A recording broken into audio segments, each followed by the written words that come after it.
Welcome to Experts Unleashed, a podcast that aims to uncover how professionals and entrepreneurs transform their experience into income while making a positive impact in the world.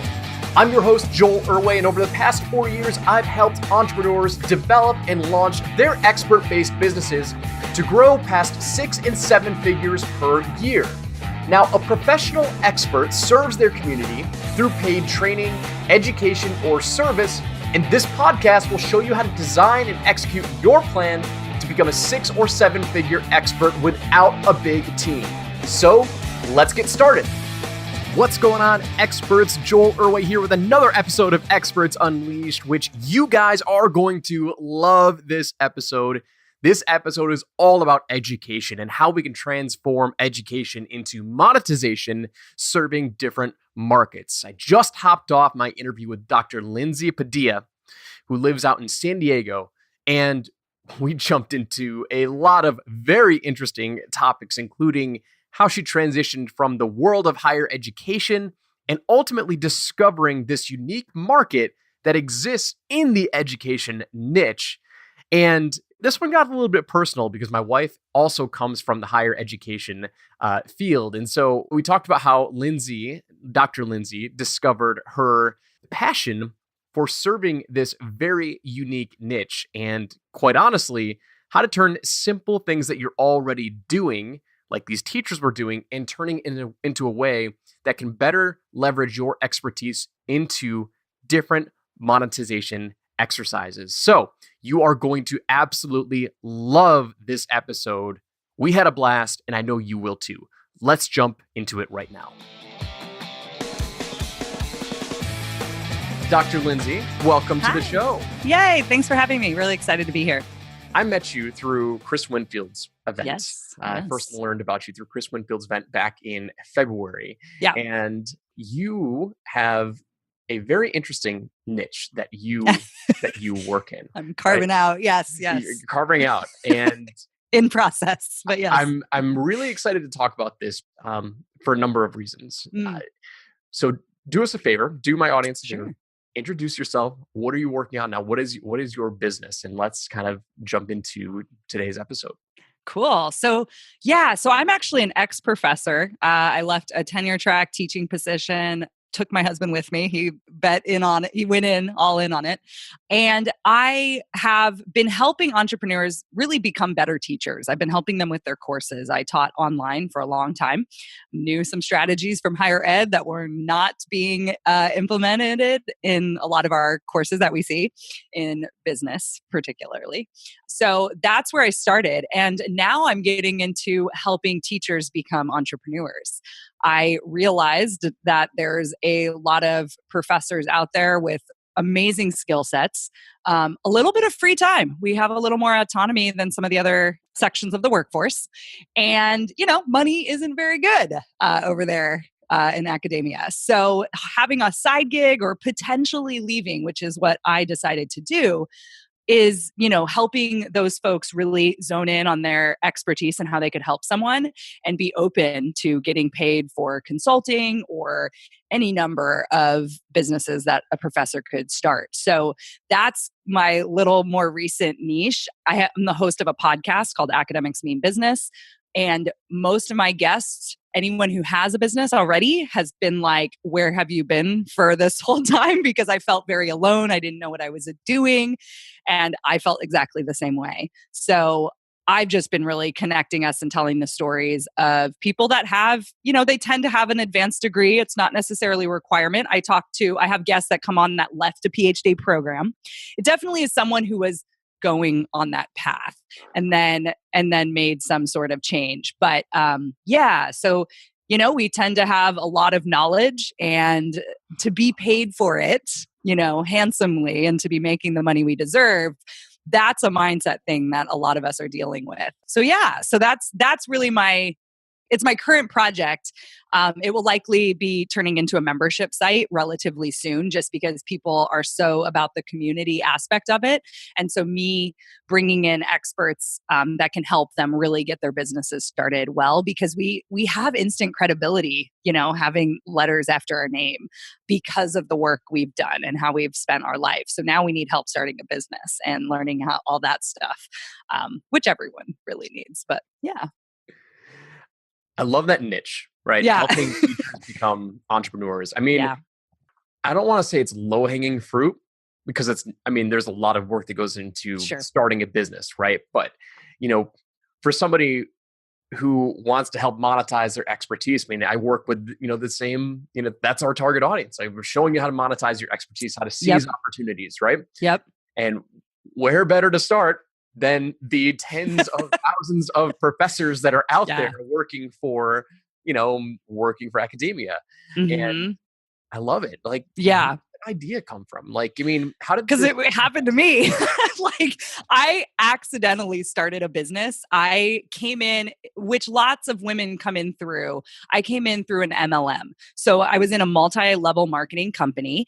I was slanging shakes. I was working out, and I felt awesome. But I was also teaching. And I realized, I was like, oh, wow, what would an extra $1,000 a month do for my family? Because the thing with being in academia is you literally have one income stream, and there's no marching into the door of your president's office and being like, can I have a raise? Like, that is not how that works. So you literally have your whole life planned out. I remember the day I kind of wanted to be a professor for the stability, actually, just based on my past family history and all that stuff.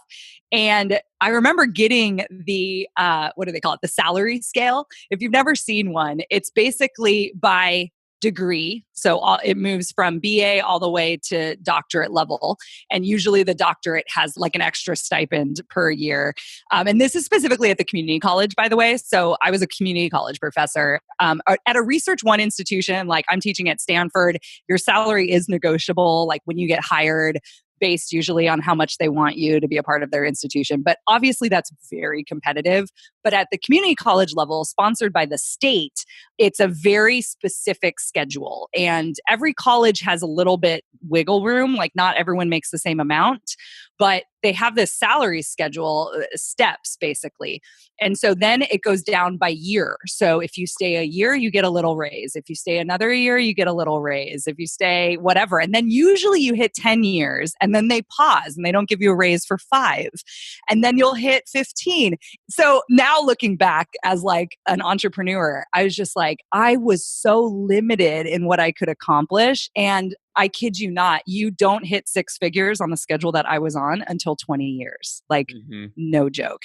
And I was on the negotiation team. I was like a head negotiator at one of the colleges, and then not at another one, but still a part of it. And, every year we'd beg for 1% raise.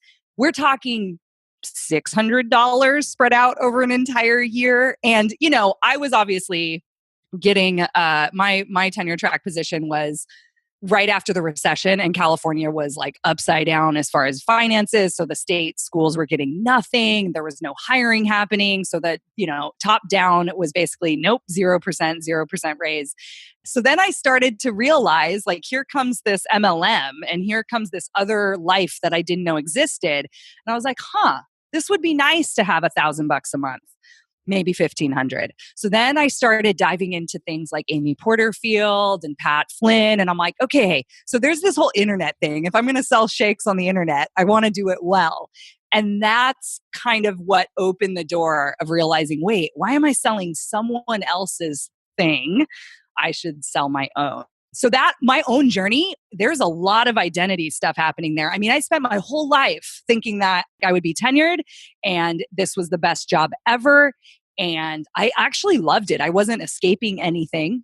I loved teaching. I loved my students, but there's a lot of stuff I didn't love, and it wasn't really sustaining us. Like, it was very hard to make money but we played the game right. We bought a house, we did all those things that you're supposed to do. And then I just realized, like, there's more. Like, I could make more, which is something I never thought. And so I felt very alone because I felt like I was abandoning, like, oh my gosh, what would my colleagues think wanting to leave? What would people at the school I graduated from, what would my dissertation advisor think? Like, all these ideas about starting a business. It's fascinating because the higher Yep. education world, so my wife worked in higher education for about 4 years. Oh, I didn't know that. Cool. Yep. So she works at a community college here in New York. Cool.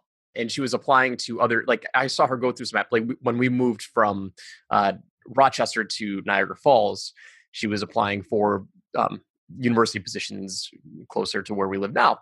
Cool. And you talked about what I thought was very fascinating. And so I want to kind of dive deep into was this idea of being closed-minded, because the higher education world, yes. the community, I have never seen something like it. I mean, I've never seen anything like it. I mean, they are very much like, here's my box. Like, do not open any walls. Like, don't let me out. So what I'm kind of getting at is, like, now that you're approaching that market, like you're targeting teachers to help them become entrepreneurs, like how difficult is that shift? Not as hard as you think. Really? Okay. Well, no. Okay. So here's what's interesting. And there's one part of my story that I haven't really gotten into. So I was running a business for a year and a half. And last year in October, I was able to ask Gary Vee a question at an event. And it was a small event. There was maybe like 300 people. And he did this amazing Q&A session. And, I personally am not totally a fan of his stuff, but he definitely has a really cool presence. And, there's some stuff I don't like, but there's other stuff that he's like, bang on for me. So I asked him, I was like, look, I can establish myself. I have this very clear path of how I can be this coordinator and really dive in this certain way. In this, it's becoming a red ocean, helping people with courses, but the market is maturing and I know how to make courses better. So, I'm still needed. And I'm like, and I'm like, there's this blue ocean of professors who did what I did. And he's like, do that right now. And I was like, yeah, but like, they're really hard to sell to. Like, entrepreneurs are really easy to sell to. And he goes, no shit, Linz. He's like, of course they are. But he goes, knowing what I know, what's coming. And he's all about, future prediction, innovation and where's the world going. That's how he's built his business. And he's just like, I'll tell you what, they're going to be a whole lot easier to sell to very soon. And there was another part where he said, go out there. He goes, eat shit for like 18 months or whatever. He was basically saying, don't take any high-end clients of your other business so you can start building this. And then after, he stayed after and took pictures and stuff. And he was so nice. And he like shook me that moment too. And he's like, I'm serious. Go do this right now. And so the second that happened, I mean, you can't fuck around with that. Like, Gary tells you to do the thing, you go do it. And I was like, what do I do? Like, what's the first move? And I was like, I just want to talk to other people that have done exactly what I've done. And so that's when the podcast happened. It felt very easy. I wasn't thinking too much about monetizing. And what I realized, and that was in October, we basically got my course creation business where I could remove myself as much as possible. What were my packages looking like? What were we going to stop doing? What did I need help with? And then I think I started getting my shit together really in December for the podcast. So that's what I've mainly been working on. And I bring this up because it's such a great place to start learning about a niche, because literally a question I ask is like, what are you struggling with business? What was really hard? Like, how did you make that first decision? Like, we always get to a turning point where we talk about the academic background. What did you study? What was your research on? And they're like, oh my gosh, I haven't got to talk about that in so long. And they love it. And then there's a turning point. Something happens. A family member gets sick. They get sick. They have a shitty colleague. Or like me, it was a little less dramatic and more just like, I just decided to like work out and I was getting paid for it. And this is interesting. Right. And so they have this switch. And I always ask, what's the first thing you did? And so I actually have 30 hours of like market research. And what's happening is because it's such a specific genre or whatever, a specific background, they're just so excited to see themselves represented in this space. And I'm the bridge. Like, I'm the academic who started a business and right. And so they're like, I started a business, or I would like to start a business, and I could be like Lindsay. What mistake I made early on, because this was an idea I had when I first started business, because I was asking myself these questions really early on. Like I said, I was nervous about how I looked. What would my students think? Are professors allowed to make money on the side, like on the internet? Like, who knows, right? So it was a little messy, and I didn't have anywhere to turn. And I didn't feel like people in this space understood me. They didn't get like what was going on in my head, because they didn't spend 5 years in a doctorate program and do research in the Amazon jungle and like all this other crazy stuff, right? They don't get it. They don't teach every day. They don't have to negotiate for 1% raises. But guess what? There's a whole hell of a lot of other people that do. And what I wish I knew early on was that there's a lot more of me than I really thought. I felt like I was this outlier. Like, they're all going to think I'm weird. And then once you start sharing your story, people are like, oh, I feel like you too. Like, people love the like rebelliousness. I've never felt that I fit into academia in general. So that's also part of it. I'm speaking to a very specific person. There's going to be a whole bunch of professors out there who are just going to be like, well, that's ridiculous, and that's cool. Like, we need professors to stay there. There's some great teachers out there, great research happening. But for those of you who want like a little bit more, right, and are feeling like something else is missing and not as in control of their life as they thought they could be, that's who I'm talking to. And so all of a sudden, I just have to show up as me, and people are just, clamoring to get on the show. I started a Facebook group. So now we just have a huge thread in there right now about leaving a tenure track job. Like, how'd you actually do it? Like, people want to, like, where'd you get healthcare? Like, really practical things about running a business, but also being in the academy and teaching and having a paycheck and having your healthcare paid for, which is pretty important here in the States. So, would you say that the biggest leap for your target audience is leaving the secure paycheck, or yes, even thinking probably outside of that box? So I'd love to tap into that outside of the box thing too. I think it's the paycheck. So the interviews have helped me just heal and rethink my identities and stuff like that, because I can talk it out with someone who understands what I've been through. It's definitely the security, but the mindset, what's interesting is professors, you walk onto a campus and they're there because they love what they do. They are not there to make money. So the biggest switch is being like, what if your knowledge was worth more than the institution's paying you? And I think people know that in the back of their mind, because this is a fight that we've been fighting for a long time. The fact that professors and anyone in K through 12 gets paid what they get paid to teach America's future and the futures of other countries all over the world, like, is kind of a little lopsided. And so it's a very exploited group. Now, that might sound like a little much, but people who are in the academy know what that means. We can be exploited because we love what we do so much. And so what happens is the exploitation comes from the admin level, where they just ask for a little bit more, but they don't pay you anymore. The expectations of what you're supposed to, turn in to at the state level, or like what committees you're supposed to be on, is the scope creep is happening. And it's all contractual and we negotiate it. But in the end, we're not getting paid relative to the work we're doing, and we're overworked. And the only way we can make extra money is taking extra classes, getting a stipend for a position on campus, which is never enough money. I'm not kidding. Stipends usually are $1,000 to $2,000, at least in my experience at my community college, and most of them in California. A year? For like hundreds of hours of work. And then it's just like, oh, well, I need extra money, so I guess I'll take $1,000. Like, our exchange value for like what we're getting paid for is so out of whack that $1,000 that I was making as a Beachbody coach was just like mind blowing, right?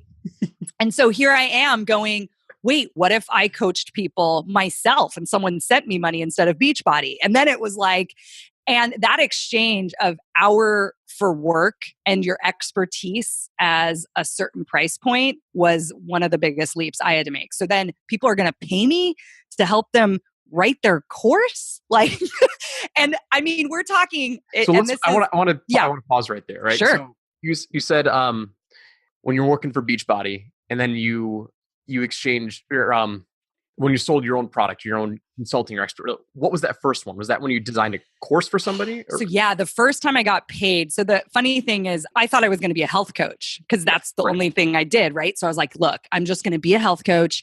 I got this sociology background, anti-diet culture. There's a way I want to position it. And I was like, yeah, I'm going to be a health coach. So I like hired someone who like helps people become health coaches. And the shake was going to be like, if they felt like it, but they were going to pay for like me.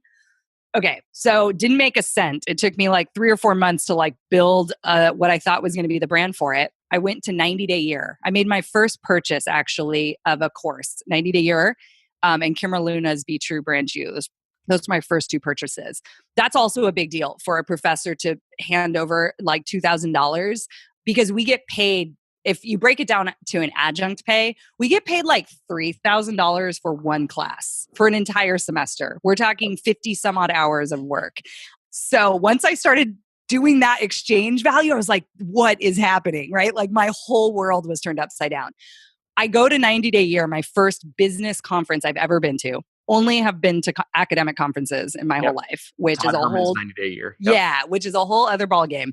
And here I am. I ended up at this amazing lunch because of my actual health coach that helps health coaches. I'm sitting next to Melissa Griffin across from Adrian Dorset. And I'm like, I've seen these women online. Like they're really big deal. And I'm just like at this like intimate lunch with them. Melissa asks me, at the very end of the lunch, like we're paying credit cards and stuff. And she's like, yeah, I wish more people would finish my Pinterest course. I just know how powerful it is. And I was like, oh, you teach it online, I'm assuming. And she's like, yeah. And I'm like, oh, have you tried this, or this? I couldn't even tell you what I told her. She looks me in the eye and she's like, why aren't you teaching everyone this? And I was like, oh my gosh, I have no idea what I'm doing with health, but I've spent my whole life learning how to teach. Whoa. And this was the first lunch of the conference. So run back in. Here's 90-day year. Todd walking us through the 90-day year plan. And I'm just downloading like just what my life is going to be like because everything made sense. In 3 weeks, I had my first clients that summer. This is what's beautiful about being a professor. I had the summer off. I just went all in, got clients, and I was making more than my salary just like that. And I had left by end of that year. So I did one more semester. So, okay. I want to focus on something that you said, which is a huge, huge shift for anybody who's kind of considering value exchange. And you said it multiple times. Like you never invested $2,000 into a course. Yep. And like the fact that somebody's able to fill up a huge conference, with these expensive tickets or, selling virtual programs, like there's something going around online that I've seen with a lot of, I don't know where it came from. Maybe I've just been blind to it, but I've literally seen this.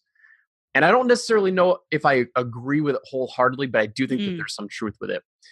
It's this world of like high ticket coaching, high ticket investments. And they say, if you want to sell high ticket, then you have to have invested in a high ticket program. And I can't say that I agree with it 100%, but I kind of understand where the angle is because like, there's always leaps that you have to make. Yeah. Mindset. Like, oh, yeah. Okay. So I'm going to pay $2,000 for a course. Like that's a huge commitment for me. I got to get my money back. Right. But now you've stepped into this world where you realize like there is a clear value exchange there. Yeah. And I think with your background in the teaching space, you realize like how little you were making. And so tell me about that. Like what was going through your mind, like as this was all happening? Yeah. And that's where I think I wish I had a community of other academics where I could be like, are you dealing with this kind of stuff? I mean, what was going through my mind? It was scary. My husband was really supportive. And that's the thing too about the academic starting a business is we're not cash poor. Like, we're kind of living paycheck to paycheck and we're imagining what our life could be like with a little bit of a cushion. So what's cool is we have some income to spend. So it wasn't going to make us like, we weren't gambling on something that was going to make us not eat the next month. It was kind of one of those credit card moments of being like, okay, if I can sell, a couple of these spots and I can be productive, which that was what I felt like I wasn't doing well, which is why I bought Todd's course. And then same with Kimra's, which was also expensive. But it was like, okay, I have to make these investments to learn how to set up the packages and attract people online. And Todd's going to help me like organize my goals. And as an academic, like, completing a dissertation is kind of a big project that is very similar to like the same kind of style of you kind of put in the hours on the front for this goal that happens at the end. Of course, there's no monetary goal or anything like that, but it's related, right? So anyways, me buying those two things, I knew that it was an investment, and that was the flip that must have had to happen. And it may have been from listening to Amy Porterfield and just being in this space of people making investments in themselves and taking those kind of leaps. And it was a complete shift of how I spend money and how I could make it and the possibility of making it. If I were to buy a $2,000 television, it doesn't have the opportunity to pay me back in any way, shape, or form. So that was a new way of consuming, I think, that I'd never really considered. I mean, well, let's be honest. I have 6 figures in student loan debt. So I've made that investment in my future. Well, there it is, right? Well, that's bananas because the length of time it'll take for me to pay that back with what I was getting paid is like you're literally just supposed to have that for 30 years, which that's a whole other conversation. So that's the thing, though, is we make these investments in ourselves and we negotiate why we do that all the time. And so a student loan debt is the best kind of debt. Like, even though it's not, it goes with you to your grave. You like cannot forgive it in any way, shape, or form. So anyways, I have a whole bunch of views on that, but that was like paid through the government. And it was like, all this stuff that like, so this was like credit card, like going towards this course, but knowing the connection to what was possible with that investment is what I think I had to be considering to make that investment. Yeah. So what I loved about that was the fact that you starting to think of ways, okay, hey, I can do a side hustle. I can do beach body, the whole 9 yards. And then you go to this event, right? And so like for anyone who isn't familiar with like MLM, you're selling other people's products. You're getting paid, a piece of it. Right. But like selling also your own way products. Too little. Apparently I love doing that to myself. And so, it would take a lot of work. I mean, like they sell you on the dream. It does take a lot of work. The whole 9 yards. But selling just one product or selling yourself as a service, selling your own high-end program as a service, that's the best, in my opinion. It's the best way to get started because people it really is. This whole shift of like, okay, you're an employee. I'm not saying you specifically, but I'm talking to the audience here. Like you're an employee, or you have been an employee at some point in your life. Let's assume that they're paying you $10 an hour. Like, so like $10 an hour, 40 hours a week for a full month, you're probably making somewhere around like 20 grand a year, right? Or $2,000 a month, $2,000 to $3,000 a month. And that's working for somebody else, right? But do you think that you can probably come up with some sort of service? And let's just say you're working at McDonald's at $10 an hour flipping burgers. Do you think you have something inside of you that is more valuable than $2,000 or $3,000 a month serving other business owners or serving anybody, right? Like, that was in my mind when I kind of like thought about it that way. Like that was the best way that I found to explain to my audience, which is like, oh, I don't have anything that's high ticket. Like, well, are you employed right now? Because you are selling yourself as high ticket, and you're probably selling yourself way lower than than you can. All anyway. We have like and this is the ready to get some sociology on you right now. So like all we have actually in like a capitalist market typically is our own labor to sell. So we're exchanging that value, and we've created a hierarchy in our culture of like what's valuable, like work, right? And it's usually related to how much money can be made on the other side of that and what is not valuable work. So that is already built into the system, right? So if you claim ownership of like what you can produce and you actually are taking, and this is where I had to tell myself, so this is like a very Marxist idea, PS. So just so you know, but I'm teaching it from a very sociological standpoint. But that exchange of value, that's where that language comes from, by the way, for me. Like I've taught this shit. Like I know what's happening, right?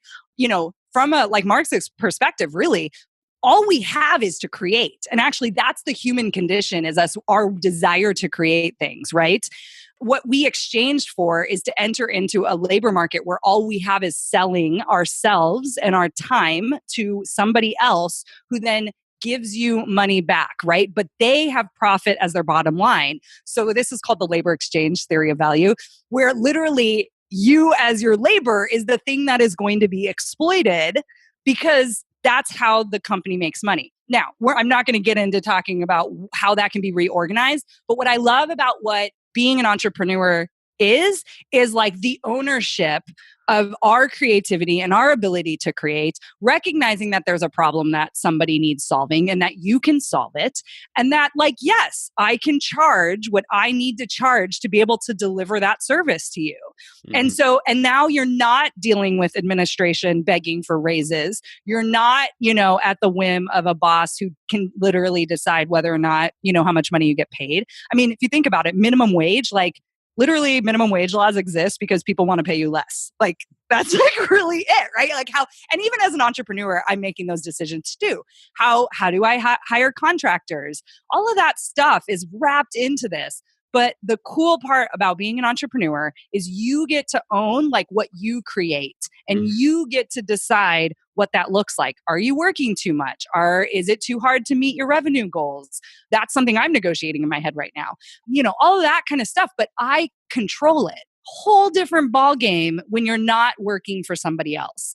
It's also really scary, but there's more freedom in just knowing that, waking up every day knowing that. So sorry to get all teachery on you, but I like framing it like that because I also want people to realize like, what the impact of small businesses and entrepreneurship is going to have on the labor market. Like we're in an interesting time, and there's no better time to start a business because I can just send a PayPal link and be like, okay, like send me $100. I'm going to do this for you. And people are like, oh, cool. Like you don't even have to have a website really. Yep. So that idea of getting into this, how can I like serve people and how can they exchange that energy? Like, and that's where the money comes in, I get to own that. And that's huge. The thing that is always so fascinating is when I have these conversations and I have these stories and we're talking about how we discovered like our thing that we do for other people, right? And you talked about it when you were at the conference. You said you were sitting at the table and you had thought that you were going to become this health coach or whatever. That's all I knew. Yeah. Because that's all you knew, right? But you didn't realize that what you had been doing in your professional life was actually monetizable and needed in another market, meaning like you needed to teach people how to teach better or like, how to teach more effectively. Right. All right. So you found your first client at 90 Day Year. Was that correct? Well, yes. Adrienne Dorson was my first, which is a bananas first client, but like she totally was like, oh yeah. Cause I had actually, and it's a service we don't offer anymore, but I had this idea for a service that was very Adrienne centered, which is about efficiency and getting her students to finish. So she was one of my first clients for kind of a little side thing that I was imagining. But she was the first person that said yes to me. But I also had all the confidence in the world to walk up to her because I like literally my whole life backed it up and everything I ever knew and have learned. So it was great. So tell me what that was. I mean, this is your first big service that you sold that you made way more money. Yeah. So I had two things in the pot at that point, and it all came at 90 Day Year. One was someone could hire me to literally work on their course with them. I did that for free. The second I came back, I had been regularly meeting with a group of female entrepreneurs in a Facebook group. We were meeting on Zoom and doing something called coffee chats. And this was a little bit earlier. People don't really do that anymore, but like, it was cool. It was like, oh my gosh, we need to meet each other face to face. And we would just share what we were dealing with or going through. I walk in 10 minutes from driving up from the airport and I sit down and I hold up the 90 Day Year notebook and I was like, I have a new business. Like, I don't know why I didn't realize this, but I can help you with your course. And there was like 9 women on the call, and they're all like, oh my gosh, I have a course. I need help. And I was like, great, let's get you in the books. I'm going to do these for free because I don't know what this looks like. And I sit down with some of the first people, and they're just like, okay, so like it's all in my head. How do I organize it? And then all of a sudden, here comes all this knowledge that I thought everyone knew. I didn't realize they needed to know what a learning outcome was. And I was like, oh yeah, like this is stuff I learned, right? So then I had all the confidence in the world to help them. And she, because I did it for free, she was promoting me like with the release of her first course ever. So that turned into paid clients in July was when someone gave me money to help audit their course and help work on their course together. The other thing, the thing I was doing with Adrian was an idea I had based on grad school, which was about accountability to get students to finish. And I was co-writing with other students, other PhD students and people in that level. We were showing up and co-writing together at a certain time. And then these like TAs were following us. And so I was like, whoa, what if we had that kind of accountability? And I made a Zoom room and people could show up. And this is early before people were even thinking about this kind of thing. And Adrian's like, oh my gosh, I love it. Yes, like if you can get my students to actually go through the content and you're paying attention. So it was kind of this early stage of something we offer now, but I wasn't really clear on what it was. I was just like, that could help people. And so we experimented in her course and it was good, but as what it looked like for us time investment wise and what we were getting paid was not probably the ideal. So I went more you were working as another teacher, right? working a little bit like too much, but that was cool though. And it was the seed of like a more new and recent offer that I have. But yeah, just like how much time and energy went in, because yeah, when you first start your business, it's all you, right? Doing the services. So you're really trying to figure that out. But yeah, that summer I just started lining up, course creation clients where we would make their outline and they would feel confident. What I realized is they wanted confidence in what they were organizing to go teach, right? So yeah, and so by the end of that summer, I was making my salary, and my husband came. So I was reading like Secrets of Six-Figure Women, which is a Barbara Stanny book, and if you haven't read it, it's great. And he read it, and he was like, oh, this is in August, like first week in August, he's like, you shouldn't have gone back this semester, which is totally a gamble, right? We only have like 3 months of evidence of revenue. But he saw that leap, which all these women make some sort of leap in themselves, in, their value. And I was like, yes, and thank you for that. That was a big moment for us in our relationship where he like really just, I could see that he trusted me in what I was deciding to do. But it was also, I'm like, no, I need this closure. Like I need to teach this last semester and really wrap things up because I haven't really said goodbye to this like life. So yeah. And then midway through the semester, $60,000 contract crosses my lap to do a course for somebody through a referral. And I got that call in my office and I'm sitting here going, that is literally my salary of a year. Less like $4,000. I think I was making like $65K or something. Now add benefits and stuff. We're talking near 100, but still that just mind flip. And here I am in my windowless office, like laughing, crying, calling my husband being like, well, if you want to leave, I think you could leave too. And he was like, okay. And like by that was when we decided to walk away by the end of the semester, him too. Now, the funny thing is the contract never actually played out. It never worked out for various reasons. But the idea of that being possible was enough to make me make that like faithful leap. So yeah, pretty crazy. Okay. So lots of trusting happening to make those decisions. That's fascinating, by the way. I mean, like, because we all need those mindset shifts. Be like, okay, Yeah. wow, like this is possible, right? Yes. Somebody was going to hand me a $60,000 contract. And well, like when we're first starting out, like we don't even know that the world exists. I'm like, wait, like, for a course? Yeah, totally. Right. And it's happening like maybe not just in the course space, but it's happening everywhere, all around us, all around us. But it takes a lot of effort to open your mind and to open the world of new possibilities. And it's all through connection. So like back to like the fact that Adrian Dorson was one of the first people who said yes to me, I was only there because, and I like networking and getting to know other entrepreneurs. That's definitely been a strong suit of mine. I know both of us have in common Chris Winfield. I mean, he talks about that left, right, and center. You can only connect the dots, what did it? Going backward or whatever. Yeah. And so, that I happen to be sitting next to Melissa, that I happen to, all these different things were falling into place. And the referral came from Travinia Barber, actually, who I was just like, she was working with Amy at that time. Like literally when she called to tell me that the $60K contract was coming in, she's like, oh, Amy and I are supposed to meet. Let me tell her, wait. I was like, yes, please put Amy Porterfield on hold. And I was just sitting here going, what is even happening? Yeah. But that's how important relationships are in this space too, because you never know. And that's what's so cool about like conferences and stuff is you never know what some connection is going to lead you to, which feels so different than, the academic space. It's not about that at all.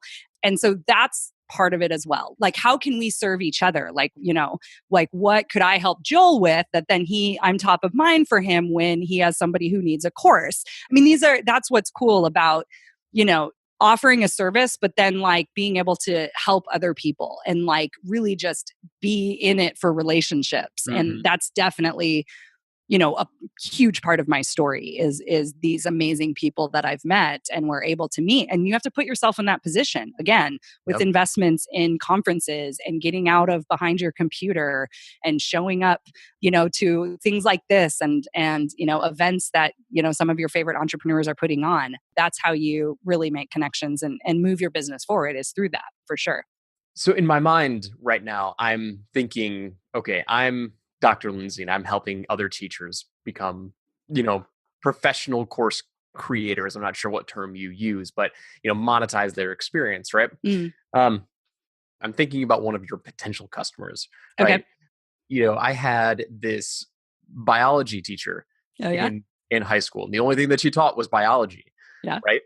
So how would you approach How would you approach her? Like she's only like, and I'm just saying, oh, this can't work for me because I've only taught biology. What would you say? That's a great question. So part of it is the skill sets that recognizing the skill set versus just the job that you studied for. I'll say this too. My connection with like K through 12 students is a little bit shakier. However, that is where I started my teaching journey.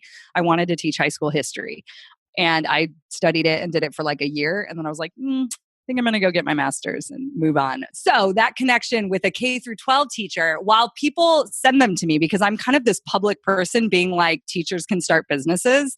The academic is really where I realize that the skill set is a little bit different, but I know that teachers have a skill set too in K through 12. So I still feel like I could give advice. If you can boil that kind of stuff down to like, what do I enjoy doing about teaching?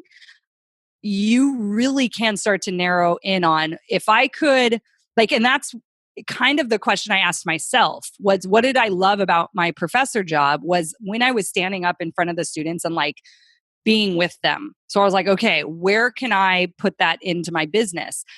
I actually realized that I didn't have a lot of teaching happening. I was one-on-one working on other people's stuff and I wasn't teaching. I had a wake-up moment 6 months into my business being like, oh my God, I haven't been teaching at all. Like one-on-one teaching is very different. So that's okay. So, I mean, I think part of it is recognizing what you're passionate about, but it does have to line up with a need in the market. And, what would someone pay you for?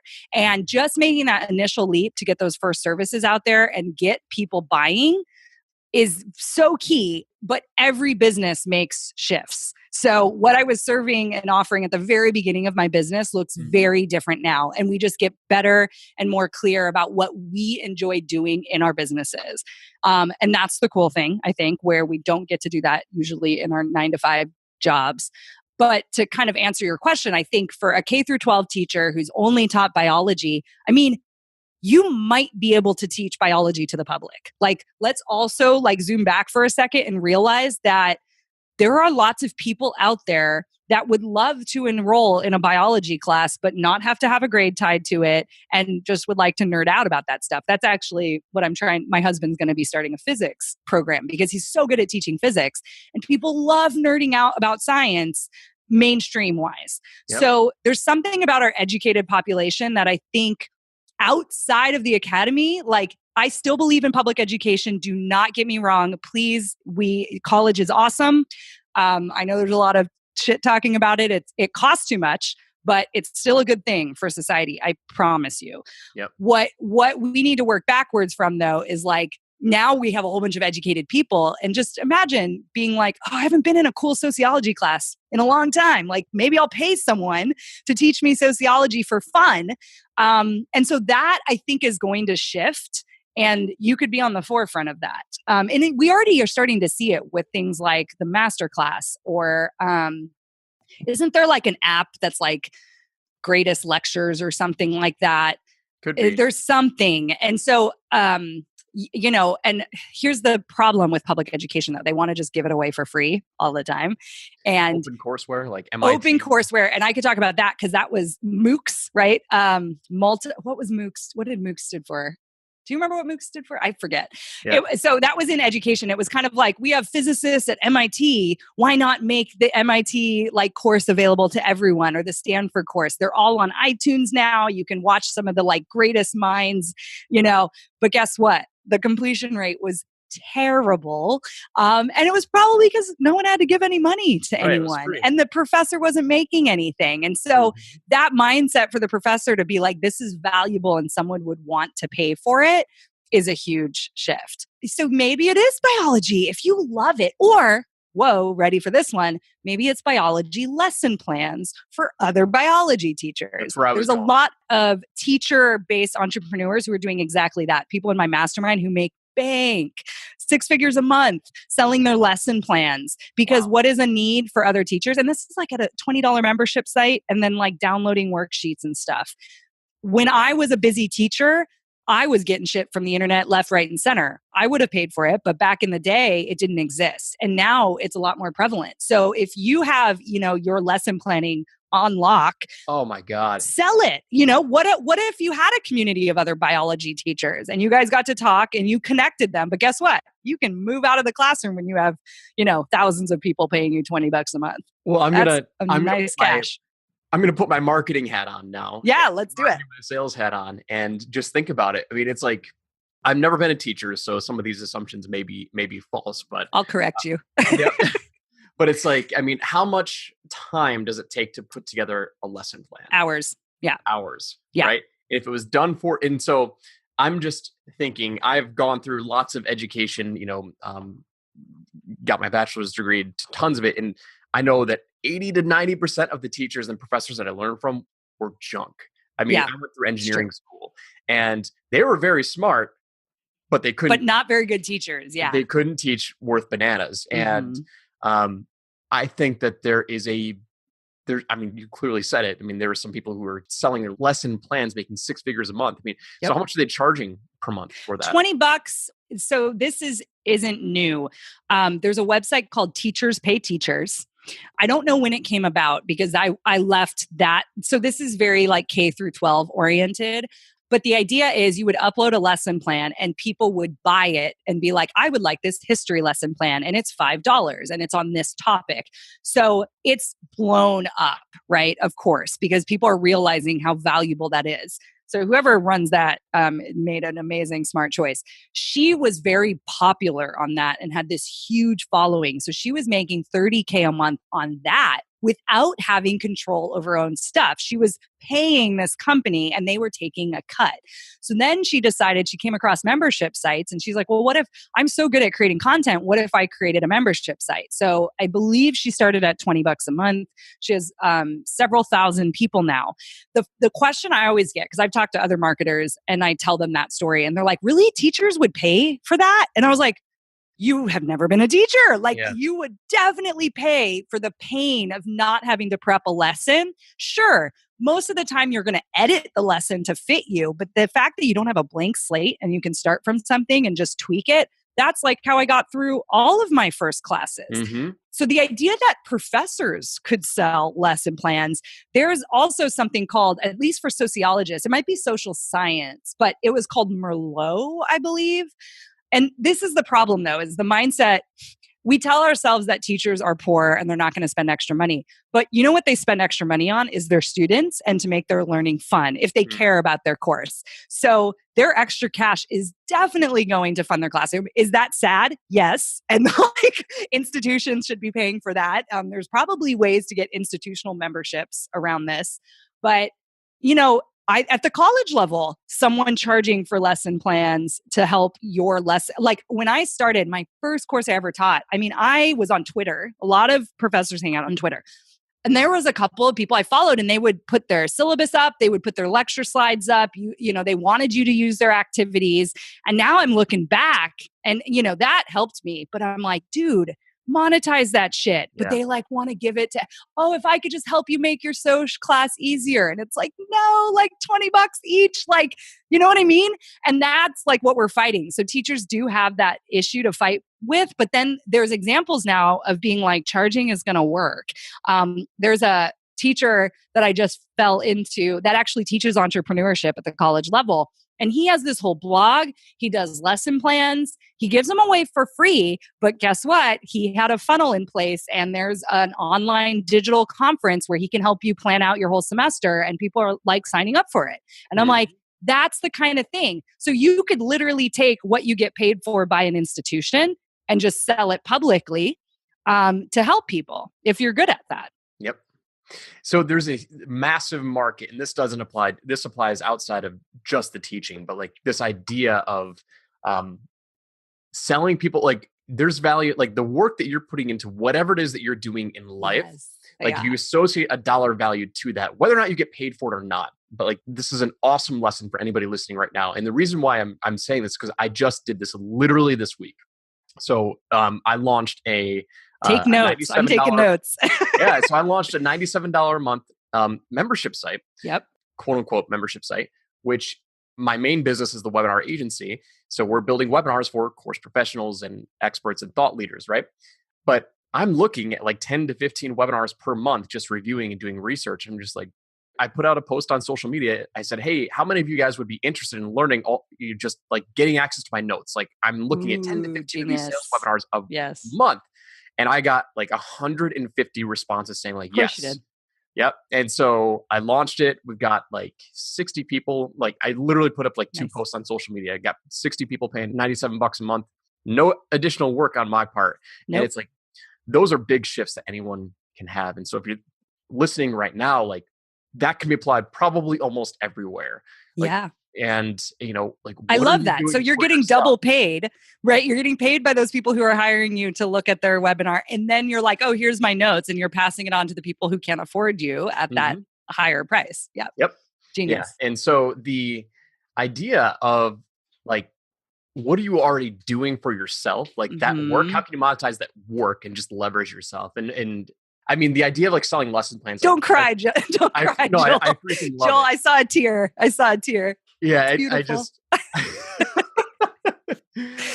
I love the idea of being able to monetize what you're already doing because it's so simple. It's so simple. And the idea that, to bring it back to teachers or maybe someone in a 9-to-5, the fact that someone else is paying your paycheck to do that work means it's valuable. Hello.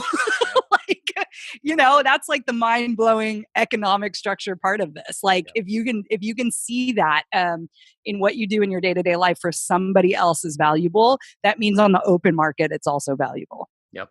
Yeah. 100%. Mind blown. Dr. Lindsay, man, I love this conversation. This was fun. This interview. This was a lot of fun. We went in a direction that I was not even. Yeah. Like, all right. Yeah. Totally but it was amazing. I mean, no one's talked about Marxism on your podcast before? You're the first. You are the first. And it's definitely. Especially in this space. Yeah. It's going to be the headline of this podcast. No! Marxism. Dr. Lindsay Padilla. Awesome. The Marxist of entrepreneurship. No. Yeah. The Marxist. Yeah. Okay. Good. Well, I mean, we talked about a ton of things. I just want to recap everything that we talked about. So like the whole idea of you becoming a teacher, you were in this box and you're like, and you're fighting for 1% raises and not even being able to get that every single year. And then, you got introduced to multi-level marketing and Beachbody and just trying to make an extra $1,000 a month. Then you got this shift of paying a lot of money to go to live events and buying courses, which helped open your mind to this other world possibilities. And then we just stumbled upon this snowball effect of you almost landing a $60,000 contract. Yep. I'm gonna say you landed it. I don't Let's really just know. Kind of like, yeah, totally. But I mean, so being able to realize that you could get paid for one project, what you were getting paid for working, in academia for a year, really opened your eyes. And then we talked about different ways to monetize your experience with doing what you're already doing, figuring out how to sell it in your profession. Would teachers buy lesson plans? Would other teachers buy your lesson plans? Would other teachers want to learn how to become better teachers? Would entrepreneurs want to learn how to teach better courses? Like all of these things are excellent exercises in expanding our minds of possibilities. Yep. Did I miss anything out that you really wanted to talk about? No. Well, you made me realize in all the academics I interviewed, a lot of them have businesses that counter or fill the gap in higher ed. So I think if you start with what you struggled with in your own journey of life, how can you maybe help people not struggle like you did? So a lot of academics struggle with writing, right? And creating, and for tenure, they struggle with being a mom and an academic. They struggle with, what else have I seen? Presentations. So you can actually start a business based on your own struggles with the industry that you decided to go into or with a personal life experience. So if you can look back and think about those struggles, what would you have killed for at that moment? And so with teaching, there's all these, late nights of lesson planning and grading. And so obviously coming from the teaching background, that's what I'm thinking. But, being a PhD student, what were you struggling with? So I think you nailed it on the head. It's like your expertise is based on what you went through. Can you actually solve that problem for someone else? That's another way of looking at it. So of course, there's a lot of academics who basically are fixing the issues in college. We have a course that we're working on that helps students take better notes, like study better. So there's so many different skills out there that you maybe are good at, and you're realizing people are asking you for help around it. There's probably a course in that or some sort of service. Awesome. So where can people connect with you? Yeah. My Facebook page, Instagram, I'm trying to up that. Everyone's trying to up their IG game, right? Instagram for some of the behind the scenes stuff that I'm doing. And yeah, my website's great. If you're an academic watching or listening or know an academic in your life that is miserable, please send them my way. And share my podcast. That would be rad. So, my Facebook page, my website, which is lindsaypadilla.com. So that M is in there. And that's the handle for Twitter, for Instagram, and also even on Facebook, my Facebook page. That you just put that at the end and you found me. What's the name of your podcast again? Yeah, Academics Mean Business. Academics Mean Business. Yeah, you can find it on iTunes, Stitcher, Google, whatever, all the things. I love it. Dr. Lindsay, I had a blast. Hopefully yeah, me too. Enjoyed our conversation. Definitely. That was fun. So I want to give you just a huge shout out. I mean, just uncovering those different realizations of potential ways to monetize what you're already doing. I love the journey of you working with teachers, like working with that specific avatar. I think Gary was right, man. They're going to be a lot easier to sell to. He knows what he's talking about. Thank you. I think me going through this interview with you too is really actually helping me see some things. I feel like stuff came out that I was like, oh yeah, that's pretty good. So thank you. I feel like I got a ton out of this. So go check out Dr. Lindsay's podcast. Go connect with her, hit her up on Facebook, hit her up on Instagram, and let her know that you heard her. You listened to her episode on Experts Unleashed. Give her a shout out. Awesome. And Dr. Lindsay, thank you so much for joining us today. Yeah. And everyone else, we will see you on the next episode. Take care. Thanks so much for listening. We hope you enjoyed today's episode, and we look forward to giving you the next one. Now, if you want additional trainings and content outside of the podcast, I release exclusive video trainings on my Experts Unleashed YouTube channel. And if you'd like to come hang out with thousands of other fellow experts, join our Facebook group community where we do hangouts and webinars to help support you in your journey. Finally, if you'd like my personal help to develop, launch, or scale your business, contact me directly for private consulting opportunities to see if any spots are available. And you can find all of the information above at expertsunleashed.com.